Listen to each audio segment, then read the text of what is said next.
Bismillahirrahmanirrahim. Assalamualaikum warahmatullahi wabarakatuh dan juga salam sejahtera. Diucapkan terima kasih kepada anda semua kerana sudi lagi mengintai-intai ke dalam channel ini. Kali ini kita akan berbicara tentang Al-Arqam.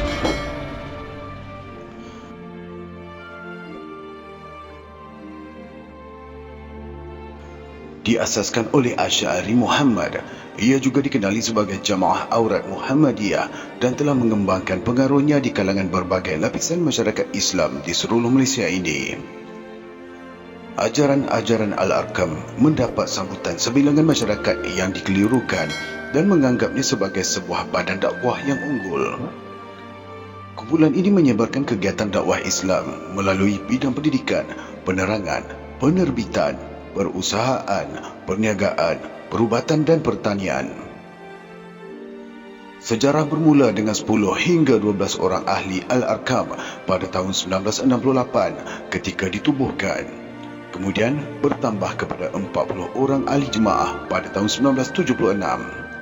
Keahlian jemaah ini menurut An Wang Seng kemudian bertambah secara mendadak pada tahun-tahun berikutnya sehingga pada tahun 1987 jemaah itu mencatat sekitar 5,000 hingga 6,000 keahlian.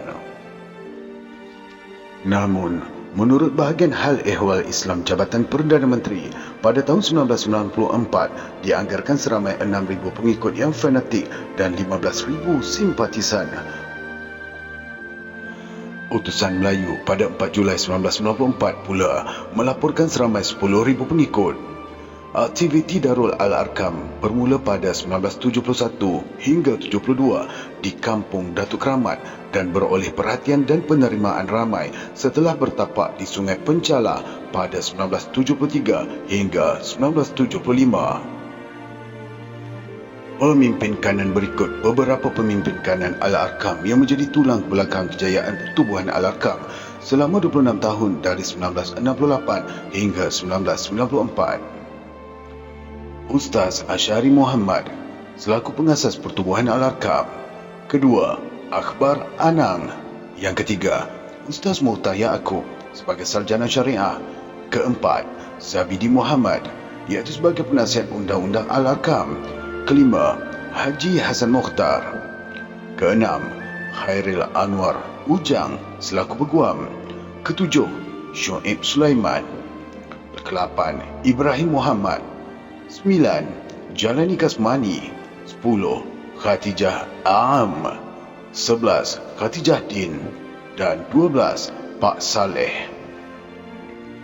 Ajaran di antara kepercayaan mereka adalah kepercayaan bahawa Syekh Muhammad As-Suhaimi yang telah meninggal dunia pada tahun 1925 dinyatakan tidak mati, sebaliknya masih hidup. Menurut Ustaz Asy'ari, Syekh Al-Suhaimi adalah Imam Mahdi yang gaib seketika sebelum kembali untuk memimpin umat Islam. Tindakan Asy'ari yang mengkiaskan iaitu menganalogikan Syekh Muhammad As-Suhaimi dengan Ashab Al-Kahfi dan Nabi Khidir. Ciri-ciri pegangan Al-Arqam adalah berpunca dari pengajaran Asy'ari Muhammad dan pegangan pengikut-pengikutnya terhadap aurat Muhammadiyah yang di antara lain memberi ajaran dan fahaman seperti berikut. Syekh Muhammad As-Suhaimi, pengasas aurat Muhammadiyah, berjumpa dengan Rasulullah SAW dalam jaga dan menerima aurat Muhammadiyah daripada baginda Rasulullah SAW di dalam Kaabah. Syekh Muhammad As-Suhaimi tidak mati tetapi gaib dan akan muncul semula sebagai Imam Mahdi.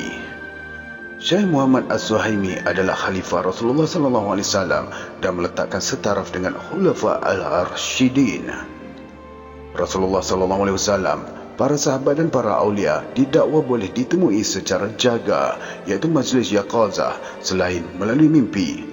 Mereka datang untuk mengesahkan sesuatu yang diperlukan oleh pengikut-pengikut Al-Arqam, umpamanya mengenali siapa yang taat dan siapa yang tidak taat kepada Al-Arqam dan pemimpinnya.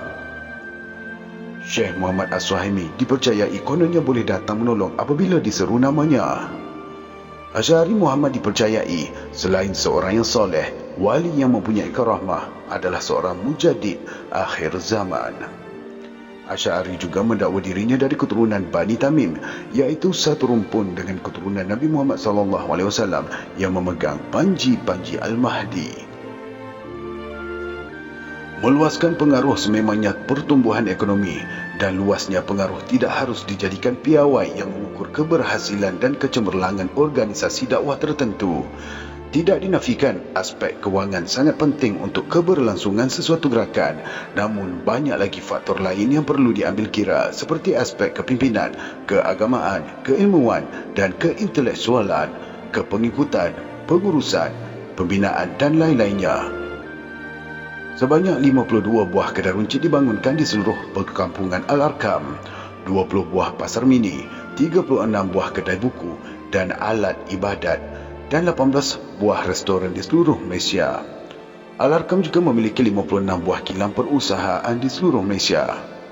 Pada tahun 1993, Al-Arkam mengambil langkah yang drastik dengan menumpukan perhatian kepada dunia antarabangsa. Langkah pertama adalah dengan menubuhkan Al-Arkam Group of Companies, iaitu AGC, yang menghimpunkan 22 buah anak syarikat milik Jemaah Al-Arkam. Setelah membuka pusat hubungan antarabangsa di Islamabad, Pakistan dan diberi nama Al-Arkam International Centre atau AIC. Pada tahun inilah Asy'ari mengisytiharkan terbentuknya Daulah Islam di bumi Malaysia, Indonesia dan Khurasan. Krisis kepimpinan. Al-Arkam bermula setelah berlakunya penyingkiran Akbar Anang pada tahun 1979 yang merupakan ketua unit perkhidmatan ummah. Menurut Akbar Anang, penyingkirannya bersama adalah kerana beliau mempersoalkan ajaran Al-Arkam. Namun menurut Asy'ari, Akbar Anang disingkirkan kerana beliau cuba membentuk pakatan yang bertujuan menyingkirkan Asy'ari daripada tampuk kepimpinan Al-Arkam. Akbar Anang memberontak dan mendedahkan keperihalilan aurat Muhammadiyah sehingga dihadapkan ke Pusat Islam pada 1979. Asy'ari dilaporkan menafikan Kiai Syekh Muhammad As-Suhaimi adalah Imam Mahdi dan berjaya membersihkan Darul Al-Arkam daripada kesangsian asas. Diharamkan JAKIM, iaitu Jabatan Kemajuan Islam Malaysia, telah melihat adanya penyelewengan akidah dalam organisasi ini. Setelah bermuzakarah dengan pemimpinnya, Asy'ari Muhammad yang pertama sekali dilakukan oleh kerajaan adalah mengharamkan buku aurat Muhammadiyah pegangan Darul Arkam pada tahun 1986. Kini, kumpulan Al-Arkam tidak lagi wujud kerana telah diharamkan oleh kerajaan pada tahun 1994, tetapi yang wujud ialah kumpulan Rufaqa. Kerajaan telah mengharamkan kumpulan Al-Arkam berdasarkan fatwa Majlis Fatwa Kebangsaan yang dikeluarkan pada 5 Ogos 1994. Fatwa Majlis Kebangsaan itu memutuskan bahawa ajaran dan fahaman kumpulan Al-Arkam bertentangan dengan akidah dan syariah Islam sekaligus mengakibatkan syirik. Berikutan itu, Asy'ari yang ditahan bersama beberapa pemimpin kanan kumpulan itu mengikut Akta Keselamatan Dalam Negeri ISA telah membuat pengakuan terbuka mengenai penyelewengan Al-Arkam. Kemudian beliau dikenakan tahanan rumah di Rawang dan Labuan. Beliau dibebaskan pada 25 Oktober 2004. Wallahu a'lam.